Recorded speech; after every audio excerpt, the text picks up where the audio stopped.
सती में और पार्वती में एक अंतर भारी है। सती माँ धनवान है और पार्वती मैया गुणवान है। इसलिए पूरी दुनिया में जितने भी व्रत हैं, पूरी भारत की भूमि पर जितने व्रत होते हैं, कोई व्रत लक्ष्मी जी का नहीं है। भारत की भूमि पर कोई व्रत सरस्वती मैया का नहीं है। भारत की भूमि पर कोई व्रत इंद्राणी का नहीं है। भारत की भूमि पर कोई व्रत किसी देवी का नहीं है। जितना भारत की भूमि पर एक व्रत भारी है वो है माता पार्वती जी का। तीज का व्रत करोगे तो पार्वती जी का है, चतुर्थी का व्रत करोगे तो पार्वती जी का है, छठ का व्रत करोगे तो पार्वती जी का है। आप जितने व्रत देवी जी का करोगे नवरात्र में तो पार्वती जी का है। भारत की भूमि पर जितने व्रत हुए नारियों के, छोटी तीज, बड़ी तीज, हरतालिका तीज, करवा चौथ, जितने चतुर्थी के व्रत, जितने तीज के व्रत, जितने छठ के व्रत, जितने भारत की भूमि पर हुए, ये सब माता पार्वती जी के हैं। पार्वती के क्यों हैं? क्योंकि धनवान और गुणवान में अंतर है। माँ पार्वती गुणवान है, इसलिए माताएं उनके व्रत कर कर अपने अंदर भी वो गुण उत्पन्न करना चाहती हैं कि हम भी ऐसा तप करें, हम भी ऐसी साधना करें। हे माता पार्वती, जैसे आपका अखंड सौभाग्य है, हे माँ जगत जननी, हमारा भी मांग में अखंड सौभाग्य रहे। जैसे आपके चूड़े अमर हैं, हे माँ हमारे हाथ में भी चूड़े अमर हों। हे माँ जैसे आपके भाल की बिंदी अमर है, माँ मेरे भाल की बिंदी भी अमर हो। हे माँ जैसे आपके नैनों का सुरमा, बालों का गजरा अमर है, हे माता पार्वती हमारे भी नैनों का सुरमा और बालों का गजरा अमर कर देना। बस इतनी सी कृपा नारी माता पार्वती से मांगा करती है, माँ पार्वती से चाहती है। सूचक वस्तुओं का जो दान करता है वो जीवन में कभी विधवा नहीं होता। महाराज वो 8 वस्तुएं बताई हैं। पहला कुमकुम, दूसरा पुष्प, चाहे लाल हो, चाहे सफेद हो, चाहे पीला हो, पुष्प कोई भी हो। तीसरे नंबर पर है चंदन। चौथे नंबर पर है तांबुल, बीड़ा। 5वें नंबर पर है काजल। 6ठे नंबर पर है ईख। क्या बोलते हैं यहां पर ईख को? क्या बोलते हैं? गन्ना, ईख। 7वें नंबर पर है लौंग, खाने वाली जो लौंग होती है, लौंग। और 7वें नंबर पर है, 8वें नंबर पर है जीरा। कहते हैं चैत्र महीने की तृतीया तिथि को बिना नमक का भोजन कर कर, सुबह बिना नमक का भोजन करें, एक समय फलाहार करें बिना नमक का, और तुला दान के बराबर एक पलड़े में अपन बैठकर 8 वस्तुएं तुला की रख कर जो दान दे देता है वो नारी कभी विधवा होकर नहीं जाती, 7 जन्म तक अखंड सौभाग्यवती रहती है। अखंड सौभाग्य कार्य करेंगी तो भी सौभाग्य की सामग्री देंगी। सौभाग्य की सामग्री का दान क्यों किया जाता है? सौभाग्य सूचक वस्तुओं का दान क्यों किया जाता है? सौभाग्य की वस्तुएं क्यों प्रदान करी जाती है, क्यों दी जाती है? उसका कारण क्या है?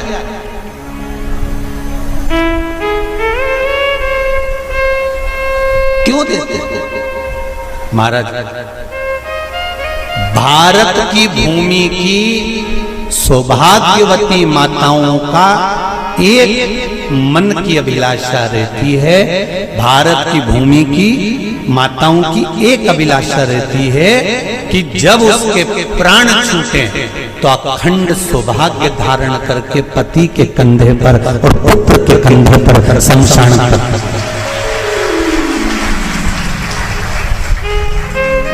ये भारत की भूमि की माताओं की सोच है, उनके मन का संकल्प, उनके मन का भाव। और विदेश की माताओं का क्या संकल्प होता है? महाराज भारत का एक संत विदेश गया और भारत के संत जब विदेश गए तो वहां पर एक मां, एक स्त्री पति की कब्र के पास में बैठकर पंखा कर रही थी। भारत के संत को बड़ा दुख हुआ, देखो हमारे यहाँ की माताएं तो पति के साथ सती हो जाती हैं। हमारे भारत की भूमि की माताएं तो पति के साथ सती हो जाती हैं, पर ये तो विदेश की माताएं तो भारत की माता से भी बढ़कर है कि पति मर गया, कब्र के अंदर है, तो भी पंखा कर रही हैं। ये तो इनसे भी बड़ी है, भारत की माता से भी बड़ी ये विदेश की माता। तो भारत के संत से रहा नहीं गया और भारत के संत ने जाकर पूछ लिया विदेश की माता से, माँ जी एक बात बताओ, हमारे यहाँ पति के साथ पत्नी सती हो जाती है, वो प्रथम गिनती में आती है, पर तुम तो उससे भी बड़ी हो कि पति मर गया उसके बाद भी उसकी कब्र को पंखा कर रही हो। इतने में विदेश की माता ने कहा, मैं पति को पंखा नहीं कर रही, हमारे यहाँ नियम है जब तक पति की कब्र नहीं सूख जाए हम दूसरी शादी नहीं कर सकते, इसलिए पंखे से सुखा रहा।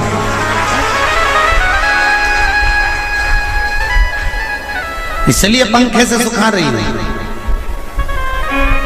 मेरे भारत की माताओं में और विदेश की माताओं में अंतर है साहब। मेरे भारत की माताएं अखंड सौभाग्य की वस्तुएं धारण कर कर अपने आप को गौरवान्वितता महसूस करती हैं, और विदेश की माताएं ये सब वस्तुएं उतार कर गौरवान्वितता महसूस करती हैं।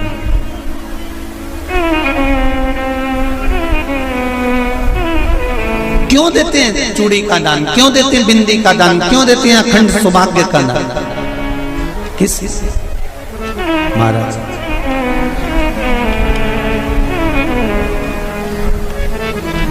मेरे हाथों में भर भर के चूड़ी रहे,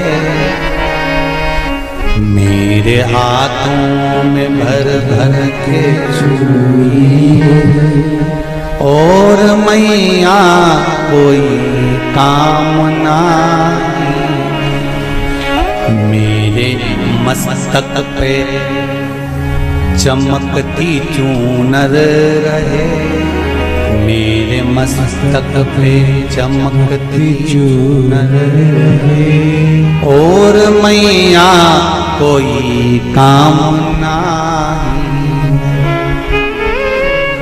मेरी मांगों में भर भर के सिंदूर रहे, मेरी मांगों में भर भर के सिंदूर रहे, और मैया कोई कामना नहीं, मेरे पाँव में बिछुड़ी का जोड़ा रहे,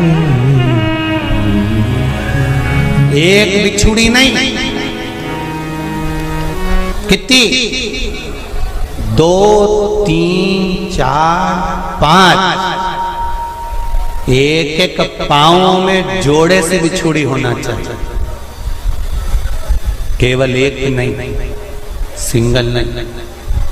वो तो आजकल का फैशन हो गया महाराज, जो केवल एक बिछुड़ी धारण कर लो उसी में फैशन दिखे। श्रावण की शिव महापुराण की कथा कहती है, जब बेटी को विदा करा जाता है और पहली बार बेटी के पांव में जब बिछुड़ी डाली जाती है, तो वो बिछुड़ी भी अलग अलग नहीं होती, उस बिछुड़ी के जोड़ को चेन से एक दूसरे से बंधा हुआ होता। बोला सही है कि गलत? जितने आस्था चैनल पर कथा सुन रहे हैं, जितने फेसबुक पर सुन रहे हैं, यूट्यूब पर सुन रहे हैं, सुन लेना कि मेरे भारत की माताओं का जब पाणी ग्रहण संस्कार किसी बेटी का होता है, उसके पांव में जब पहली बार बिछुड़ा पिनाया जाता है, बिछुड़ी पिनाई जाती है, तो वो बिछुड़ी भी एक दूसरे से बंधी हुई होती है, चेन से बंधी हुई होती है। उसको अलग अलग वाली बिछुड़ी शादी के मंडप में नहीं पहनाई जाती। क्यों? जैसे ये बिछुड़ी एक दूसरे से पांव में बंधी हुई है, तुम्हारी जिंदगी अंतिम श्वास तक ऐसी ही बंधी रहे, यही बनना चाहिए।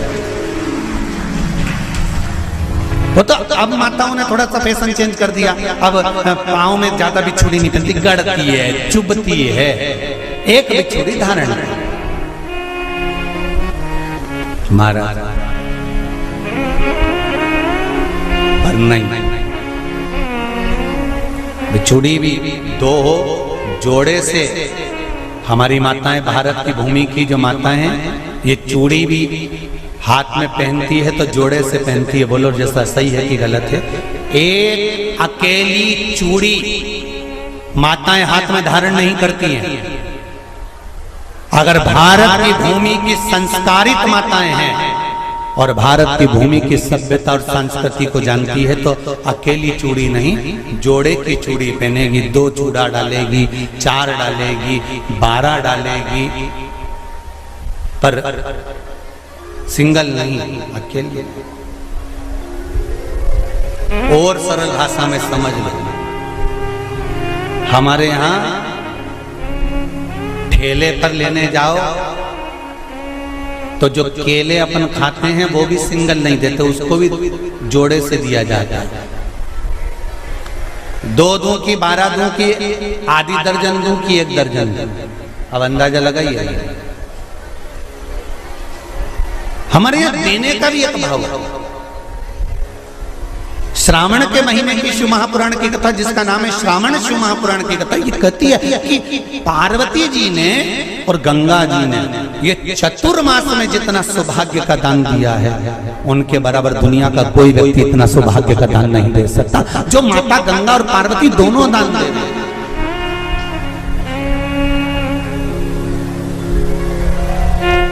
प्रतिदिन दे रहे हैं।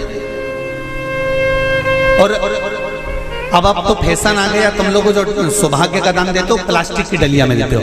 पर एक एक पुराण को उठा कर देख लेना, एक एक उद्यापन को उठा कर देख लेना। जितनी तुम कथा तुम्हारे घर में छोटी छोटी कथाओं की पोथियां पड़ी हो, उनको उठा कर देख लेना। उसमें नहीं लिखा कि प्लास्टिक की डलिया में सौभाग्य की वस्तु का दान दिया जाता है। उसमें लिखा है बांस की पिटारी में, बांस की डलिया में सौभाग्य की वस्तुओं का दान दिया गया।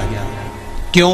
क्योंकि बांस वंश की वृद्धि करता है, बांस सौभाग्य की वृद्धि करता है, और बांस अखंड सौभाग्य। जैसे बांस का पौधा बढ़ते चले जाता है, बढ़ते चले जाता है, उसी तरह बांस की डलिया में जब दान दिया जाता है, बांस की टोकनी में जब दान दिया जाता है, तो ये भाव रखा जाता है कि तुम्हारा सौभाग्य ऐसे ही बढ़ता रहे। पर अब थोड़ा सा फैशन चेंज हो गया तो प्लास्टिक की डलिया, पर प्लास्टिक की नहीं,